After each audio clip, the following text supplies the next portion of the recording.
Football, bloody hell. What a game. What a moment. And what a man. Who's the man in question? I don't know if I'm going to keep doing it like this. It's probably very offensive to Scottish people because, if I did it in another accent, I'd probably be cancelled. But because it's Scottish, it's fine. But, yeah, what a game. I didn't even mean to say it then. What a game. Alex Patterson with an absolute worldy finish. Sam Walker with dozens, half a dozen of great saves. And a 1-0 win against the title favourites. Does it get much better than that? Probably not. Let me know your thoughts on the game in the comments down below. Let me know your thoughts on your Saturday. How did it go? Did you go to a game?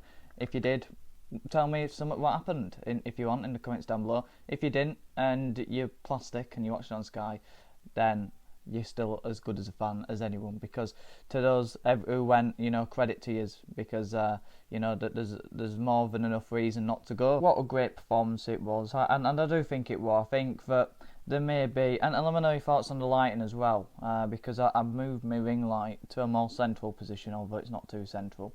So let me know your thoughts on that in the comments down below. I've just realised, the camera's shaking. There's an earthquake going on, because if I just move this table like that, it shakes the whole camera. So that's good, because it's such a bad setup. What I've got here, it's nothing of the elite standard. I'm resting my ring light on a cardboard box that's bouncing off my bed onto the holding place where I've just touched that, where the laptop and camera is, and then onto my desk. So if I just go like that, it shakes the whole camera. So I don't know why I keep doing it, but I suppose it's quite funny. And I've got an urge to do it just to annoy some people, because it might annoy you if I just keep shaking the camera like that. So yeah, let me know anything you want in the comments down below.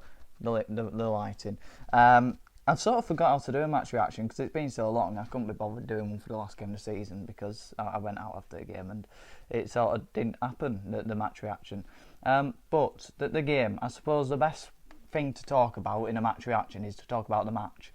So we started off fast with a great start. I actually called the goal to happen as Tariq White picked up the ball on the halfway line, and you'd either say there's nothing special about that because you could have said it any time. You could say it every time someone gets the ball, but I don't. And you could say, well, it's easy to make that up, but I didn't. I predicted Bradford to beat Chelsea 4-2 as well. You wouldn't believe that, but I did. So maybe I'm a bit of a mastermind in these sort of things, but no, I called it. And then when Patterson cut inside and did it, then it's like I saw it coming. So you're all celebrating now. I was already celebrating 5 minutes ago when Tariq White picked up the ball. So I could see this all coming. I couldn't really. I just had a sixth sense that we were going to score. So yeah, it was unbelievable finish. The knuckle ball on it to get it to dip and to swerve away from the keeper. I thought he should have saved it first, but then when you see it in fast play, the power on that, it's unsavable. So that was an unbelievable goal from Alex Patterson. And then the second goal's a fluke. It's a cross into a box, he miskicks it and it flies into a back of the net. And it was an unbelievable start. You're in heaven, you're dreaming. It's like smack me in the face, call me Sally and wake me up, because this is not true. And we then obviously had MK on scoring for Alex Gilby, got in behind our defence. I don't really know how it happened, to be honest. It seemed like a 1-2 and they were in behind, and it was unlike Brad Halliday to lose his man like that and to sort of stop running halfway through, lose a physical battle. It wasn't like him, and he had him all ends up, did Gilby, and then sort of miss hit the shot, got a bit of a deflection and went in. And they had some unbelievable chances after that, in fairness, but at the same time as them creating those great chances, I'd never really felt like they were going to score after that chance that they had. I felt comfortable. I thought we defended really well throughout the game. I thought, we got it pretty much spot on to how we would have wanted to execute it. I think we could have been a bit more aggressive at times, and I think we were a bit too standoffish at times. But you've then got to realise it is the first game of the season. And I've seen a lot of negativity, and I heard a bit of negativity in the ground, and I'm just thinking, it's first game of the season. If we got a point against the title favourites, I'd be happy, because they will be up there, and they created enough chances in that game to know that they'll be in and around the top 7, top 3. And they'll only grow in the season, but to get that win, and to get a win like that when you're not playing at your best and you know there's more levels to your game, I think that gives you more optimism and more to be impressed about, that we can go another level and Alexander can get us to that next level, where we maybe next week at home, because it's a home game against a team that isn't as fancied and they haven't got the same amount of quality that MK Dons have, we maybe can be a bit more aggressive, and you'd hope so at home, to be a bit more front-footed, to press higher up the pitch, to get stuck in more.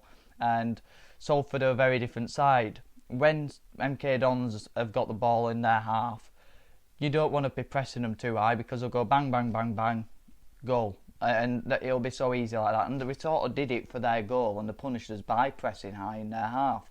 So that's what would have repeated itself. And so we were cautious in our play, and I said we needed to be in the preview, and we got it spot on, I think. There's no point in sitting back. You're wanting them to be more direct, and you sort of have to force them into doing it, even though they didn't do it much. And because they didn't do it much, they end up going backwards and sideways, and then back further back to their goal. And they never really troubled us until they had a couple of combinations down our left-hand side. Kelly and Wright got caught out a few times. Aaron the man caught them all ends up, and he had a great game from MK Dons. But down that right side, they looked more troublesome. And for whatever reason, they got in behind, and they found the pockets well down that side, and they cut it across a few times from those areas to men who were unmarked in the box at times, and they should have scored maybe once or twice. A missed kick, a few over the bar. Walker made a few great saves, so they did get in, but I felt like we were quite secure at the back, and it was a really good defensive performance. It gave us the platform then to counter them well. I thought Patterson used his pace well, Sarcevic used his intelligence on the ball well, Cook held it up, Kavanagh again held it up and used his pace. Wright and Halliday were threats on the right area, so we could switch it out to them. And we then mixed our play up well. I thought at times, we did knock it about a bit and keep possession when we needed to. We saw out the back end of the first half well, and then the back end of the game where we sat in deep, the fans got right behind them, singing "Take Me Home," slowing it down, speeding it up, going into different chants, and we rallied towards them, and we got this real sense of, whatever MK Dons were going to throw at us, we were going to defend it out, get your bodies on the line, the fans are behind us, and we got behind them. We got the 3 points, we got stuck in towards the end, and then we celebrated. You're on your way home, 4 hours journey, and everyone goes home happy because you've got that first win in League 2 for 6 years on the first day, and you've got it against a real contender. And if that's not something to be happy about, then don't bother coming to Valley Parade this season, because, I'm not a happy clapper, but there's things to be optimistic about. And you can't not be optimistic about winning against the title favourites on the first game in a very convincing fashion, because I thought you don't dominate with the ball, you dominate without the ball. If the opposition can't break you down that well, and if you defend well and then you counter them, I thought we were more of a threat than them. So I thought we got our game plan spot on, and Alexander got his subs well as well. The referee, Tom Reeves, or whatever his bloody name was, he was rubbish. There were a few occasions, and you get them in League 2, they're inconsistent. Cook never gets a free kick his way, but then if he touches someone, if he combs someone's eye, he's going to get a free kick against him, innit? And there are a few occasions like that, but nothing too clear cut where you can really criticise the referee. So I'm going to give him a referee rating of a 6 out of 10, because to be fair, he didn't give anything too bad against us. It were just a few niggly free kicks that get on your nerves. So we'll get into player ratings then, because I feel like I've covered most things there. Sam Walker, man of match, we'll bring it back out of 10. So I don't know how I'm going to do that, but I don't know how I'm going to do the player ratings either, because it got on people's nerves on the community tab, and I can't remember how I did it at the end of the season. So maybe just let me know your player ratings in the comments down below. So Sam Walker, 8 out of 10. I thought man of match, countless great saves kept us in the game. Brad Halliday was at fault for the goal, but apart from that, had a few decent, defensive situations where he shielded it out. Going forward as a bit of a threat too. So I'll probably just give him an average 6. 6 is the average. Bouldering gets an average 6 because we won. I don't want to be too negative, but there were a few occasions where the ball went in behind him and he seemed to lose track of the ball, and he has a bit of pace about him, which I like, but then doesn't have a lot of physicality, so he got bullied a bit. So against a more physical side, I would worry about that. But in today's game, he was solid enough and he helped us get over the line.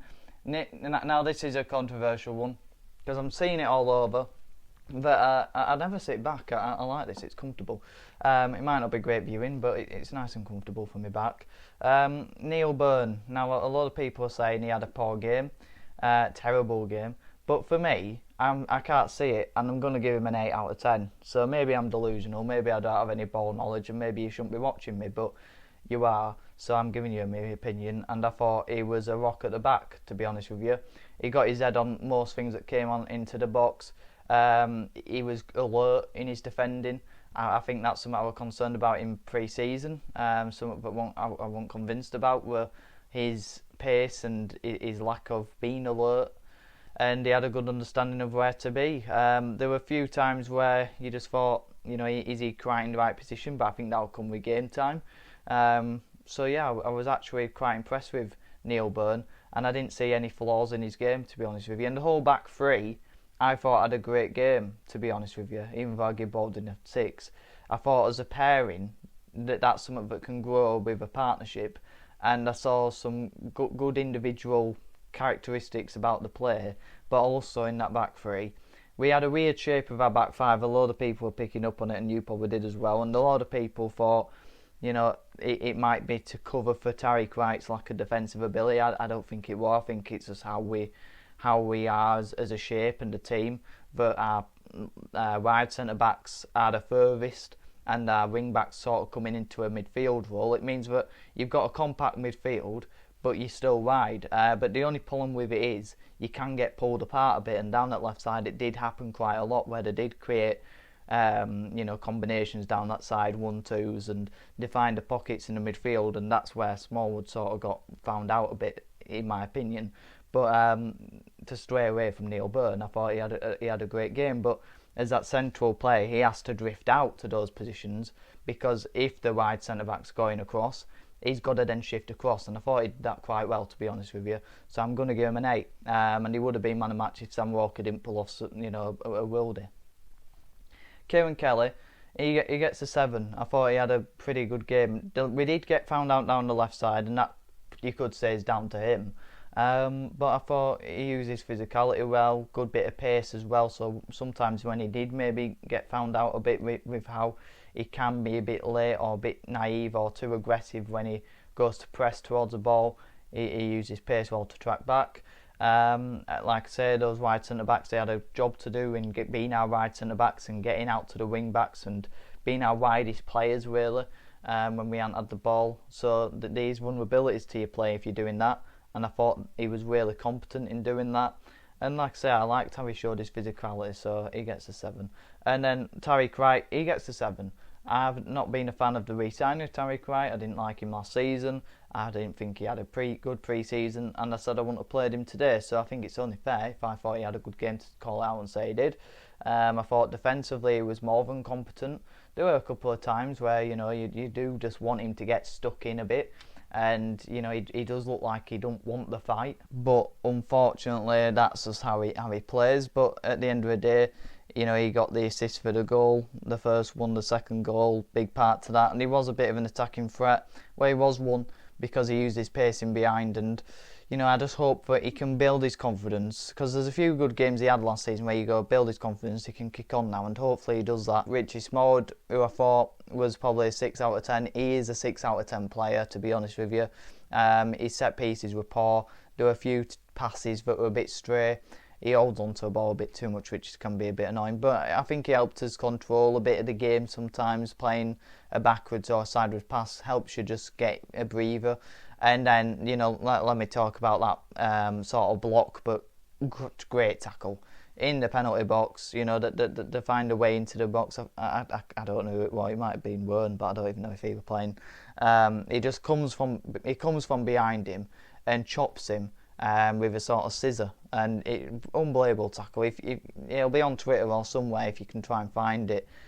Great tackle, and that's what I like to see from Smallwood, breaking up play and getting his foot in. So yeah, I think he did that well in times, but like I said, in that position of his, he had a lot to do in the midfield in terms of holding it down. That's why I would have gone with Gilead in there just to help him out. But it's a bit weird why he wasn't playing. There's rumours he could be leaving, which would be a shame. But yeah, I thought he had a pretty solid average game, to be honest with you, Smallwood. Patterson, I've got to give him an 8. I thought he won his socks off, got the goal of the week, although there's some good contenders in the EFL and League Two. I thought it was dogged defensively, broke up play, and that's just the type of player he is, and it's a shame that he was injured for as long as he was last season. Sarcevic gets a 7 as well. I was really impressed with him. I've been throughout pre-season, really good, intricate player, really intelligent, uses his experience well, knows when to play the pass and when not to, and when to just keep the ball ticking. He don't want to lose the ball, so he looks to play forward, and if in on he goes back, and I think that's really important, especially in a game like today. So he helped us retain possession when a pass went on, and when it was, he had the ability to play it. Kavanagh 7 as well. I thought he ran his socks off as well, because pressing isn't all about pressing straight at the player and winning the tackle. It's about doing the hard yards of going sideways and side to side and blocking off the passes and intercepting the ball, and he did that more than enough. Then buying free kicks, he bought a few. He helped us drive the ball forward. He was a threat in behind. He won a few headers, so he played his part in terms of the work rate as a striker. So I thought he did that really well. There were a couple of chances he had where I thought he could have done better, but he's developing in that, and I like to see it. And then Andy Cook as well, supporting him, he gets a 7 because looking leaner, got a bit more pace in behind. He again held the ball up, won fouls, and he had a great chance where he spanned the player, got him behind, and just if he dinks it just a tiny bit higher, and it's a goal. But unfortunately, he just got it wrong, and it just with a fingertip saved by their keeper, and he was unlucky not to score from that. So I thought great defensive performance. That gives us the foundations to get counter attacks off and to be a threat from different momentums in the game where it swung. And we took our chances when they came with a bit of luck and an outstanding strike from Alex Patterson. It got us the 3 points. The first game of the season, to get over the line, it's hard to do. We've seen that in the last few seasons, so it gives us a platform then to go to Tuesday night and to maybe get a win to build that momentum up in the cup and to get that winning mentality going, which is huge to Alexander. And then next Saturday against Salford, first home game of the season, let's get the fans behind us, let's get a bit of that atmosphere that we've got against MK Dons, take it into Saturday, take the performance into Saturday, tweak it a bit, because like I said, there's levels to this game. We can take that higher, I believe we can, and it's a good start, and we can build our way into the season, and that's what I see us doing under Alexander, building the fitness levels, building up the performance levels, and building those wins up as we get into odds of contenders, because I think we have got the ability to do that. We've shown it today. We can't just show it in the big games. We can't just show it against the big teams in this league.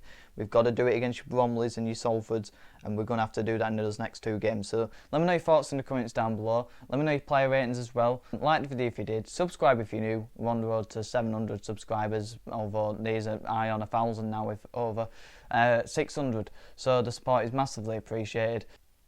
Thanks for watching. Have a good one.